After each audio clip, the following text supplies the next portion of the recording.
armu teile ja rahu Jumalalt meie Isalt ja Issandalt Jeesuselt Kristuselt. Tänase jutluse aluseks loen ma kirjakoha veel kord, mida me juba kuulsime. 1. Korintuse kirja 10. peatüki salmid. Korintuse kirja 10. peatüki salmid 12 ja 13.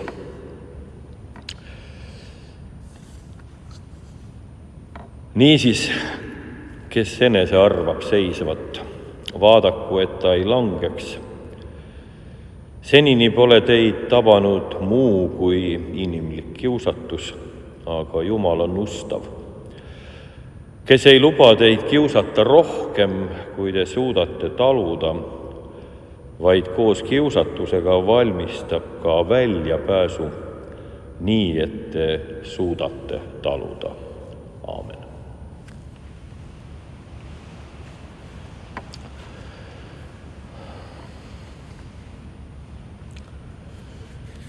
Eelmise nädala lõpul käisin ma Saaremaal seiklemas ja siis oli ka selline plaan, et otsiks hülgeid. Nii palju teada, et tuleks otsida sealt kuskilt Saaremaa läänerannikult, sealt, kus lahtist vett on ja hüljest toituda on võimalik. Sai siis käidud seal rannaääri mööda uitamas ja vaatamas, kas kuskilt paistab. Ja siis oli nagu viimane võimalus veel hülgeid näha jää peale minnes. Tundus, et seal kaugel keegi kuskil toimetab seal jää ja veepiiri peal. Ja kui ma seal oma rännukaaslasega sellele mööda jääd ligemale astusin, siis ühel hetkel tunduski, et näe, ongi hüljes. Ja püüdsin sealt ka pilti teha ja muidugi kogu oli ka üsna udune seal, aga näha oli, et liigutab. Ütlesin veel, näe, keerab külge ja läksime veel ligemale. Ja siis ühel hetkel tõusis hüljes lendu. Kui ta sinna meile ligemale liugles, selgus, et on üks selline tõsisemalt suurem merikotkas. Nii sai hülgest merikotkas. Aga tuleb tunnistada, eks oli ikka pisut pettumust. Sest merikotkast olin ma ka enne juba sealt rannikul korduvalt läinud, aga hüljest veel mitte.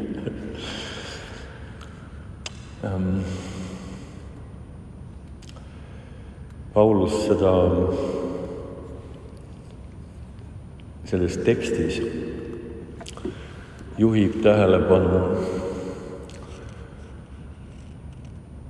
et ei muutuks inimene liiga enesekindlaks. Ja samas ütleb ta ka, et kiusatustes ehk siis nii võiks öelda, kutsub Paulus antud hetkel ka selles tekstis ka kas või näiteks kannatusi, aga kõiki selliseid olukordi, mis meid proovile panevad, läbikatsumist eeldavad või tekitavad sellist olukorda, millest tuleb kuidagi läbi tulla. Et nendele on olemas Jumalal tegelikult juba siis, kui me nende sees oleme, lahendused.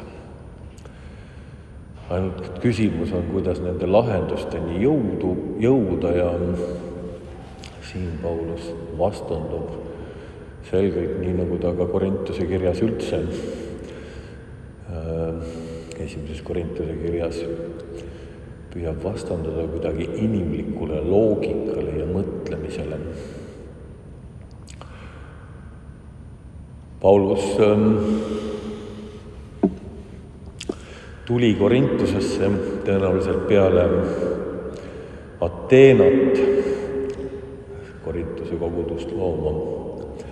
Lõi sinna Korintuse koguduse pärast seda, kui ta oli üsna ebaõnnestunult Ateenas üritanud filosoofide ja tarkadega seal väidelda ja vaielda ja selgeks teha loogiliselt, nii nagu filosoofidele kohane, sõna ristist, mis osutus narruseks kuuljate ja arutlejate filosoofide jaoks. Nõnda siis Korintuses võttis ta hoopis teise tee, nii nagu ta ise ütleb, ei tulnud enam kuulutama inimlikku tarkust, vaid vaimu ja Jumala väe läbi. Nüüd aga oma kirja saadab ta Korintusele sellepärast, Korintuse kogudusele sellepärast, et temani on kuuldused jõudnud vastuoludest ja eriarvamustest, õpetuslikest vaidlustest, kus erinevad tõed põrkuvad ja erinevad arusaamad ei taha kuidagimoodi selle koguduse rahu aidata säästa või säilitada, vaid vastupidi. Need, kes justkui peaksid olema võtnud vastu rõõmusõnumi, lootuse sõnumi, rahu sõnumi Kristuse ristist, on omavahel tülli pööranud. Ja siin koha peal tuletab vahetult enne seda loetud tekstilõiku Paulus meelde Iisraeli rahva eksimusi, kus nad hakkasid kahtlema ja hakkasid oma käega, oma loogikatega olukordi lahendama, pöördudes ära Jumalast ja tehes kuldvasika või kaheldes või olles rahulolematud Jumala suhtes, märkamata seda või mäletamata seda, mida Jumal nende heaks teinud oli. Tänane pühapäev on reminisseeriv pühapäev, mis tähendab meenuta või mäleta Jumala heldust või Jumal mäletab oma heldust ja halastust, aga samamoodi võib öelda, et meie mäletaksime Jumala heldust ja halastust. Ma usun, et meil kõigil on olnud hetki, kus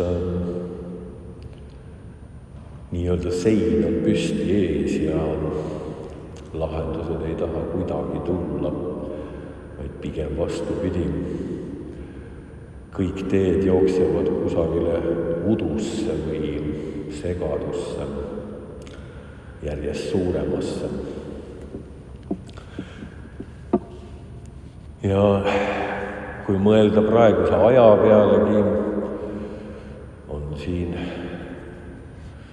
just värskelt tulnud teateid Lähis-Idast, kus maailm on pöördunud veel ärevamaks, kui ta seal on olnud, lennuliiklus on peatatud, paljud Eesti inimesedki, kes on koolivaheaja puhkust Dubaisse või kus iganes läinud veetma, on nüüd lennujaamades lõksus.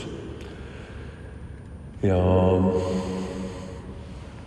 kui mõtleme siin viimase vabariigi aastapäeva peale, siis ka kuidagi need poliitilised eriarvamused tekitasid pingeid ja ärevust juurde, kuidagi plahvatuslikult tõusid taas esile need vastuolud, mis tekitavad ängi ja panevad küsimusi küsima, kus on rahu, kus on tasakaal, kus on üldse julgus vaadata tulevikku, julgus elada, olgu siis poliitilistes vastuoludes või sõjahirmus või ka oma enese elu kiusatustes olukordades, mis meid tahavad kõhklema panna. Samas tänased tekstid toetavad hoopis teist mõtet, kõhkluste vastukaalu. Ka see evangeeliumi tekst, kus Jeesus teeb terveks tõenäoliselt pidalitõvise poisi. Sinna juurde ütleb Jeesus kuidagi käega rühmates, et kaua ma pean teie juures olema. Ja seal lõpus ütleb, muutus ei tule ilma palveta, ilma usalduseta, ilma kontaktita, tõelise lahendusi pakkuva Jumalaga. Jah, me tahaksime kuidagi seda maailma väga kontrollida ja aru saada selles maailmas toimimisest, ka lahenduste võimalustest. Me tahaksime olla need, kes teavad ja oskavad. Selles ei ole midagi imelikku. Need näited, mida Paulus toob siin Iisraeli rahva kohta, just sellesama peatüki alguse poole, viitavad inimlikule viisile maailmas toimetada ja ei ole täna kuidagi teisiti. Ja nõnda võimegi küsida, et kus siis lahendused on või et kas ongi midagi võimalik kuidagi teisiti kogeda, teisiti avastada. Aga mulle kuidagi tundub, et kui me saame mingitel hetkedel selle pildi kuidagi avaramaks ja terviklikumaks, rohkemate seostega kahetumaks, siis hakkavad ka asjad kuidagi välja valgustuma selgemini sellisel moel, mis meid julgustab. Ja teate, mul tekkis üks huvitav seos. Olen siin viimasel ajal tegelikult varemgi mõelnud selle peale, et tihtipeale kuidagi öeldakse, et eesti keel on vaene emotsioonide mõttes või tunnete kirjeldamise mõttes. Ja et meil ei ole näiteks inglise keelest tekste tõlkides võimalik ümber panna neid sõnu, mis seal ingliskeelses tekstis leiduvad või ka venekeelsest või mõnede muude keelte tekstidest, kus on olemas konkreetne sõna mingi tunde kohta. Eesti keeles justkui ei oleks ja meil oleks justkui midagi puudu. Aga kui ma mõtlen, kuidas moodi oleme me jaganud põlvest põlve edasi oma kogemusi, milles on ka samamoodi kõik need tunded olemas, siis me oleme ju teinud seda läbi lugude ja laulude. Me oleme jutustanud pilte, me oleme jutustanud ja jaganud seisundeid, mis ei ole ainult kätketud ühte sõnasse, vaid see on paljude seoste, nii-öelda võrgustiku, seoste kogu, mis annab meile arusaamise sellest, millest on jutt, milline oli kogemus, milline on selle kogemuse tähendus või väärtus.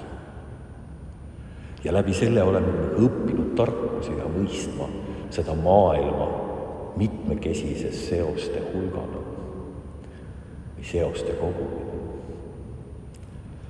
Et mulle tundub, et meil oma keele ja kultuuri keskel oleks päris palju potentsiaali mõista seda maailma avarate seoste kogumina. Ja miks mitte ei võiks olla just nimelt sõna ristist selle kogumi kandev tala, kandev alus, mis aitab seletada lõpuks, mis aitab julgustada ja luua lootust. Ja siis ei ole hullu ka, kui mõni hüljes lendu tõuseb. Sest et merikotkas on ka uhke vaadata. Ja lõppude lõpuks on seegi lugu. Ühtpidi inimlikust ootusest ja pettumusest, aga samas lahendusest, mis ei ole sugugi kehvem oodatust või plaanitust. Kui me suudaks nõnda vaadata ka oma elu kiusatusi, neid hetki, kus asjad ei ole võib-olla päris meie meele pärast, meie meele järele, teevad meid rahutuks, hirmutavad. Kui me suudaks seda vaadata sellises seoste kogumina, selle elu osana, tervikuna. Ja mitte jääks kinni ainult sellesse, et ma oskan ja tean. Ei oleks väga kindel, et mina tean ja suudan lahendusi välja mõelda või nendeni jõuda, vaid jätan ruumi Jumalale ja tean ja usun, et siis, kui satuvad mu teele ka hetked, millest ma ehk esimesel hetkel ei oska rõõmu tunda ja ma vahest ei tea, kuidas sellest välja saada, ka siis on juba Jumalal ette lahendused olemas. Need on siinsamas nähtavatena, käega katsutavatena. Kui ma siis pöördun palves, ühenduses Jumalaga, nende olukordade vaatlemise poole, hakkavad asjad selginema ja tuleb rahu tagasi, tuleb julgus tagasi.